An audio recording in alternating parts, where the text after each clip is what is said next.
As if by magic. Ha ha! Good morning, Mark. Good morning, Lord Keith. How are you? I'm not too bad at all.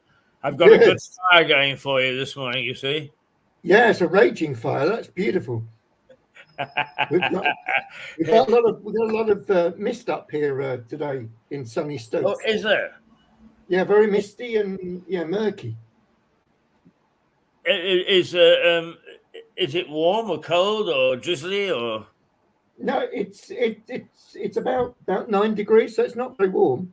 Oh gosh, no, not much cooler than us. We're I think 14 or something, Oh, and it is a lot warmer. yeah, feeling hard done by. So I'm sorry about further north. Yes, it's a tough life up here, Keith. Now, Mark, I've had a lot of discussion about you during the week. Whenever the conversation came up and we talked about, how skills are left, as I keep talking about you, and the fountain pen and the fob watch and so on and so forth. And actually, it is amazing. Two things. First of all, most of the people that I talk to, of course, are familiar with those things, but then suddenly say, yeah, that's right. They're not in our environment anymore. And what a good idea to show young people. So keep up all the things that come back from that we take for granted from our generation that they're just not familiar with. Yeah, well, it's interesting, because I was asked by a friend of mine to go and give a talk yesterday at a college in Stoke, and it was sort of about innovation and things. And I took those various props, and the one that they found the most interesting, which I think I've shown you before, is this wonderful thing. Yes, the slide rule. Yeah. And it was really interesting because they actually were a group of media students, and we were talking sort of about technology and changes. And I was saying that it doesn't all have to be, still doesn't have to be super high tech. And I was giving them the example of around here. I don't know where you are, Keith, but if you want to order tickets to go to the theatre, you've got to do them on this wretched thing, because they've shut the ticket offices. Yeah. And so you have to. So two friends of mine yesterday, when I went for a quick drink after this talk down at the good old Weatherspoons, I just went for a quick couple of wines, and they wanted to go to the theatre, and they said, "Mark, can you?" I had to book the tickets for them, and then no good me then trying to transfer the tickets from here to their phone. So I've good old fashioned printed the tickets out. And it's good, isn't it? It goes back to, I think ultimately if things fail, if this thing breaks down, then you've lost your tickets. Yes. But I think the use of phones at the moment is reflective of this society of ours, which is me instead of community. Because I find the same with computers. It helps me get all sorts of things onto my screen, but if I want to transfer them to your screen, God Almighty, I have to go through a turn turtle. To just get through. It's quite remarkable. And yet we're told that this is advanced technology. Yeah, and I can see how some of it is, but you perhaps have come across some of these areas of artificial intelligence, and now I went into one. I'd never been to it before, and I asked it to do so. I can't remember what it was now, but it actually wrote an essay for me. I just gave it some keywords and actually wrote an essay for me. So that's going to be the problem, is how do you differentiate between a computer writing it? That's mad. Yes. I did the same because I wanted to see what it would do with one of my favorite characters, is Horatio Bottomley, who is one of the world's great swindlers, of course. And he was a swindler between sort of 1850 and 1930. I mean, he had a long life, but he was a long swindler. So I got a script, and I put the script in, and it came back, and it had an American president and it had the present stock exchange, and, nothing from 1930.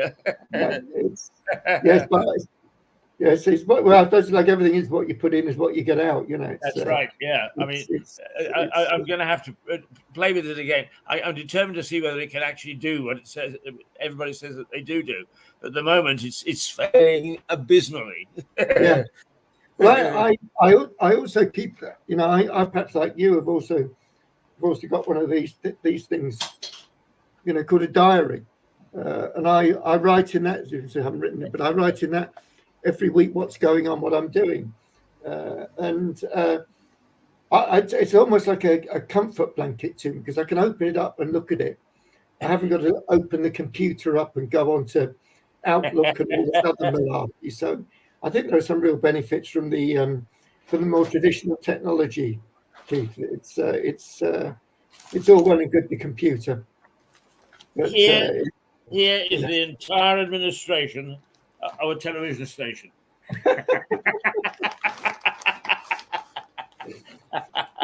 Yes, in a high quality bag as well, there, Keith. I notice. Oh, absolutely. Do you know something, Mark?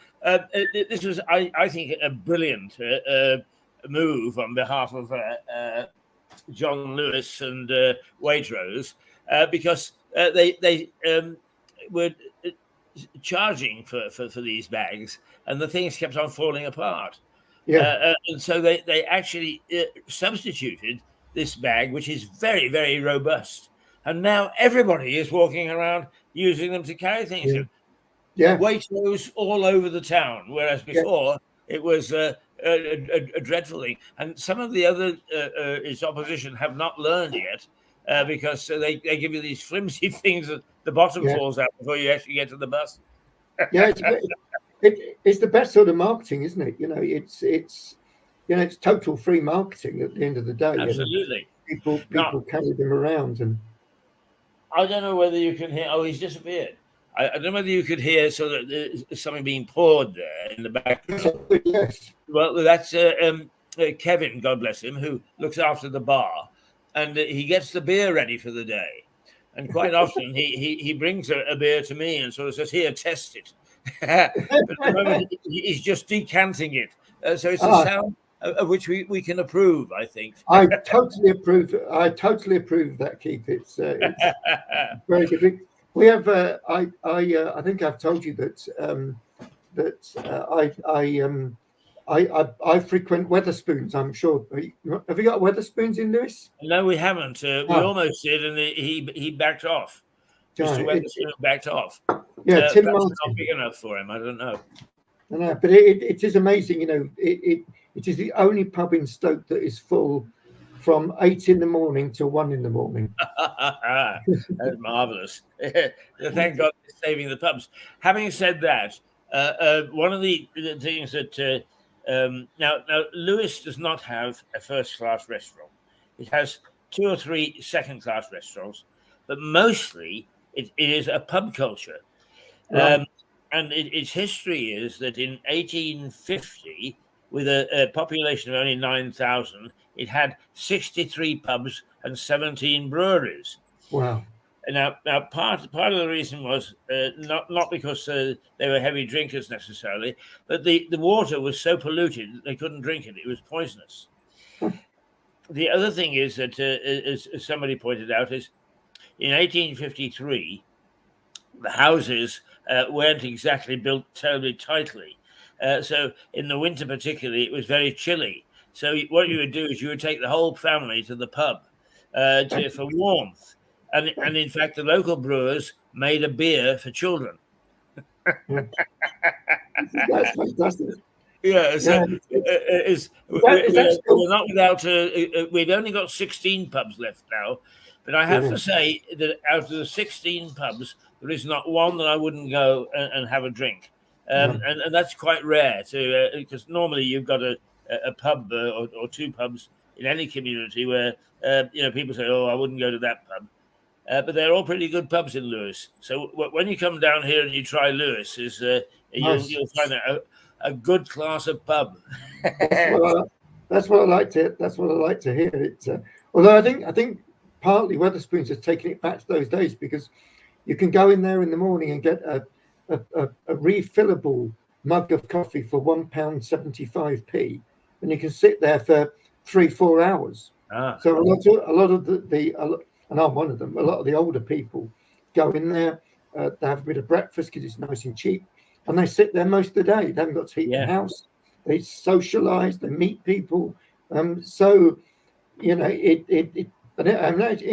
spoons isn't all about drinking. Lots of people do, yes, but as many people go in for breakfast, and particularly for coffee, because you just keep on.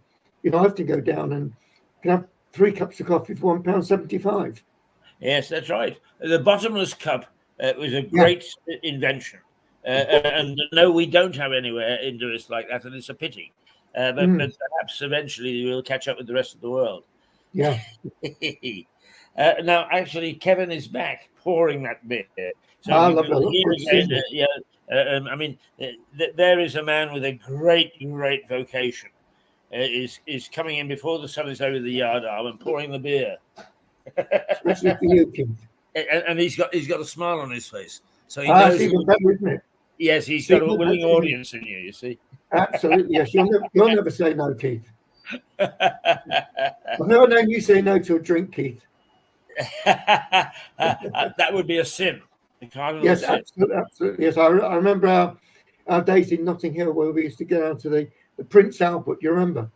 Yes. Oh, yes. Prince Albert for a glass of wine just to put the world to rights. And right, absolutely. We came up with some great ideas in that. But I remember, and it was reflected. I'll tell this story before I tell the one about us. Is when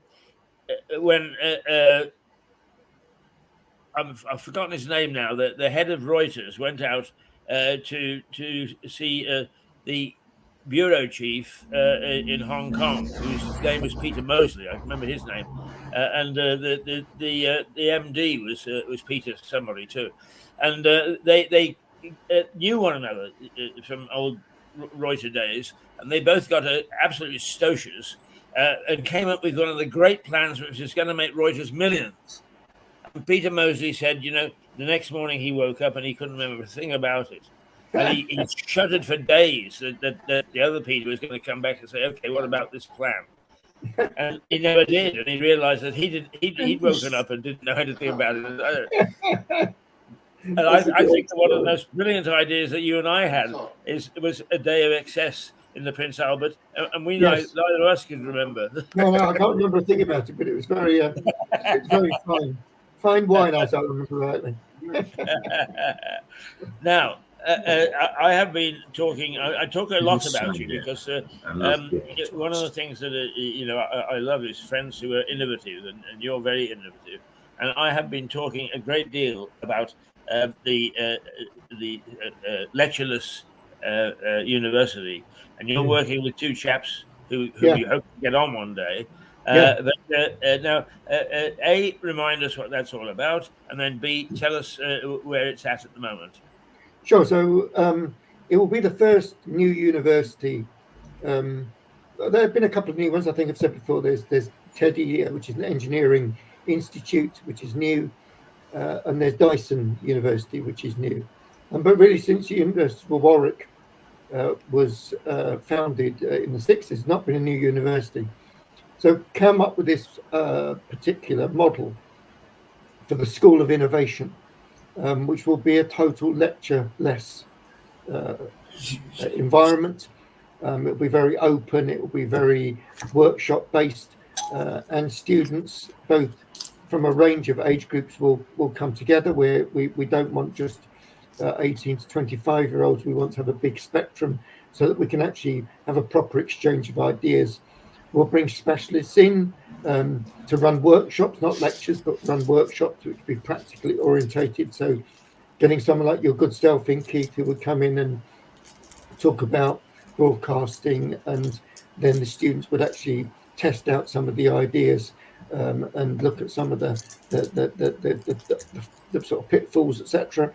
And then they would also spend time out in industry working, and then bringing that experience back into workshops and then running the workshops themselves. And we think that doing it that way, one, the students will be more employable at the end, and two, they'll have a more exciting way forward. And you said at the beginning, Keith, we're also going to start off. We're going to start off most of them with some of these what now are low tech things that were high tech, fountain pen, etc., and sort of get people thinking. So it's new, and it will be different. It's going to start in Manchester as a sort of a hub, and then we want to have spokes. And it did seem to me, having done a bit of reading up, and I had a very interesting email exchange with your really excellent counsellor friend. We're going to have a conversation. Perhaps we can come on. Yeah, perhaps we can come on the show. But she's very interested, and it does seem to me that there's maybe a cold spot in Lewes where there isn't higher education for people to access, but it will be open to all. And so to have actually a spoke down in Lewes to do this, where people could get an actual degree, I think would be really interesting. Oh, absolutely. Well, I mean, the whole concept excites me because I like I mean, I'm not a big employer. In fact, at the moment we're more or less running on people who have retired or whatever. But we did try taking university students, and I can't say that it was a huge failure, but it wasn't a huge success because they were so used to academia, is that they couldn't get used to the discipline that's required to be involved in television. It's sort of and this innovation, and I'm very anxious to be part of it. And we float a lot of ideas in public on our television thing. And I actually realized that, okay, I'm going to talk to him tomorrow. But I was going to email you yesterday and say, Mark, how about a second channel for Mirador, which would be run by youngsters? And possibly part of this university, so they've got a practical application. So I want to talk to you about that, see what you think. And that would be absolutely wonderful, Keith, and that would be exactly the sort of thing that would add value to Mirador, but would add massive value to the students that could come in, and as you say, could actually produce something meaningful rather than something that is in a workshop where no one really sees it, so they can't really test it out. And viewers are always very honest, aren't they? If they don't like it, they soon say they don't like it. But if they like it, you're going the right. So yes, that would be brilliant, Keith. Yeah.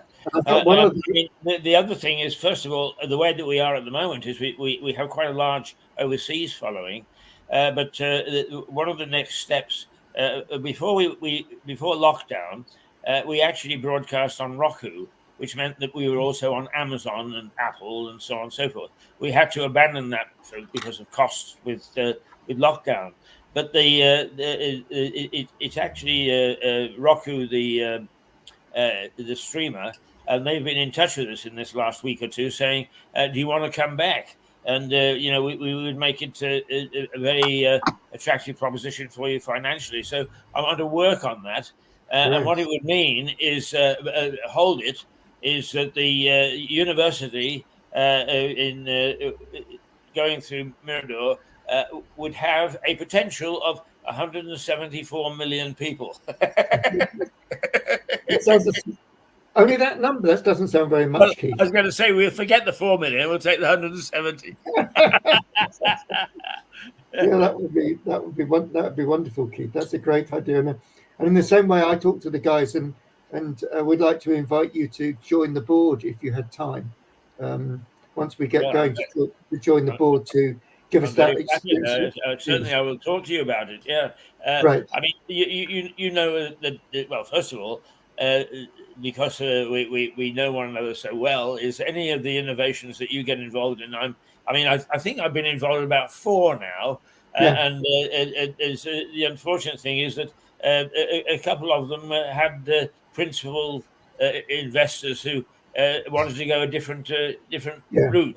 We both thought, no, we can't go along with it. Exactly. I think this one is very exciting. So yes, we'll certainly I'm quite willing to talk to you about that because I think and since we've got Janet is sort of bit behind us now, that this whole concept and what could happen with both Mirador and Lewis is it would really be quite fantastic.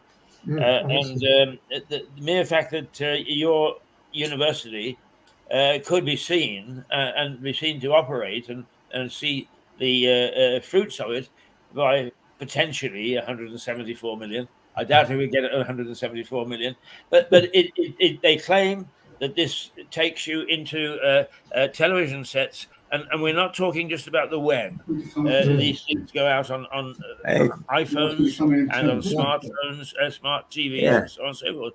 And they claim to go into every country in the world. So it's and that's innovation, isn't it? Well, that is the School of Innovation, so it would be great to be involved in that. That early on, kids. That would be. Lots to talk about, I think. Yeah. I love this fire behind us, don't you?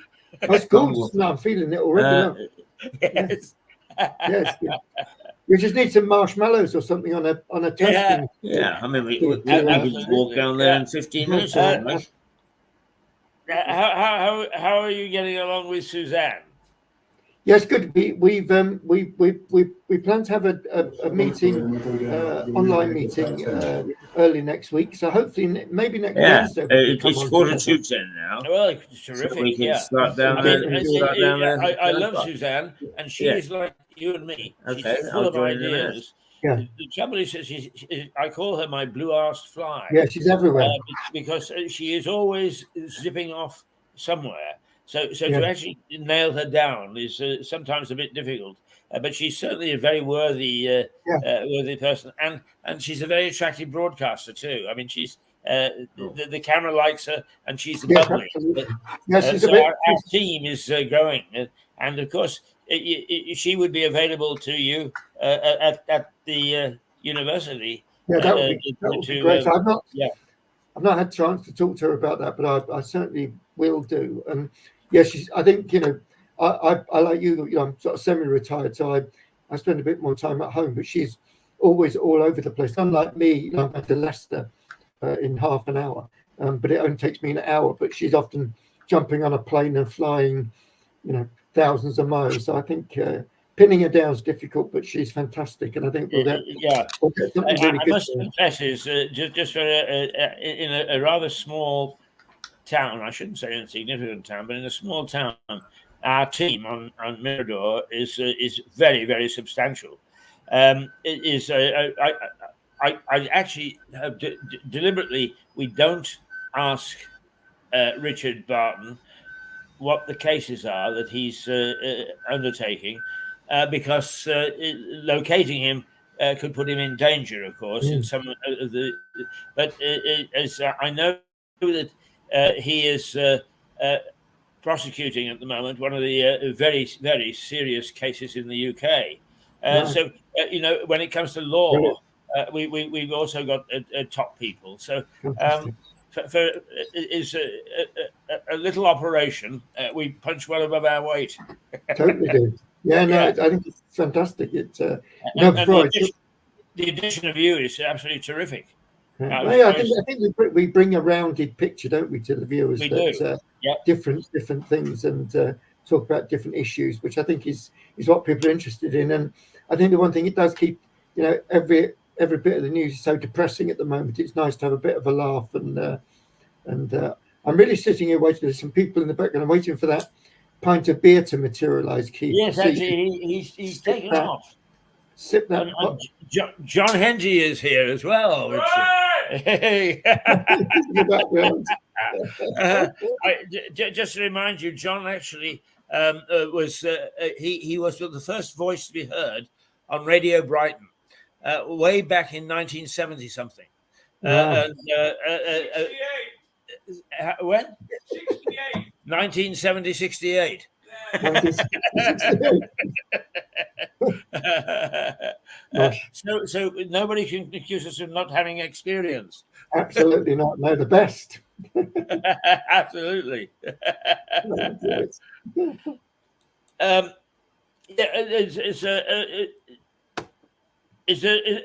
there other things that you would like to tell us?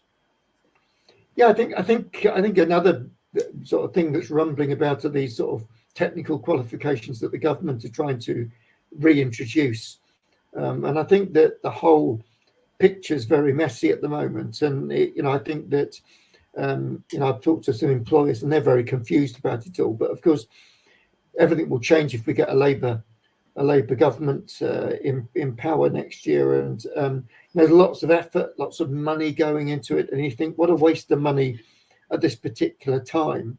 Wouldn't it just be worth waiting another year to see the outcome of the election? Because if Labour come in, they'll no doubt go back to A levels and the good old fashioned BTECs. They're talking about getting rid of BTECs now and bringing these technical qualifications, and that's exactly what BTEC was. Was an ordinary national certificate and higher national certificate. They're all technical qualifications. So I think everything's a bit up in the air, and I feel sorry for people in secondary education that are trying to manoeuvre their way through that, because it's a minefield at the moment. And I really hope people won't put lots of effort into it to find that the next government, if they're not conservative, override it and bring something else in. But it's the way things are going at the moment. Right. Well, absolutely wonderful to for the University of Innovation to be at the forefront of that, wouldn't it? Exactly. And that's the big one that will push things forward. We're hoping that certainly by this time next year we'll be up and running. Yes. It there's some bureaucracy to go through, but I think that practical vocational element is critical to it all. Yes, and you and I can and the two lads can on the media side.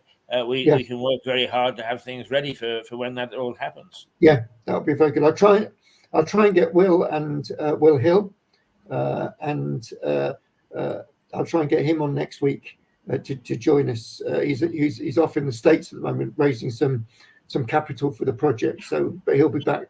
He'll be back next week. So that would be great. And Rob Pickershaw is the other young guy. So I'll try and get both of them on, just so you can see them and chat with them, and it can just bring a different dimension to things. We look forward to that. Great. Okay, well, undoubtedly we'll talk in between now and next Wednesday, Mark. But we look forward to seeing you next Wednesday. As ever, all the best, Keith. Enjoy that pint. Yeah, will indeed. See you, Keith. Cheers. Diddle pip, Dr. Mark Mabey. Stand by to be assaulted because it's time for plenty of Henty. So we'll take a 2-minute break and we'll be back. Indeed we will, I promise. Here we go on a goodbye, as it were.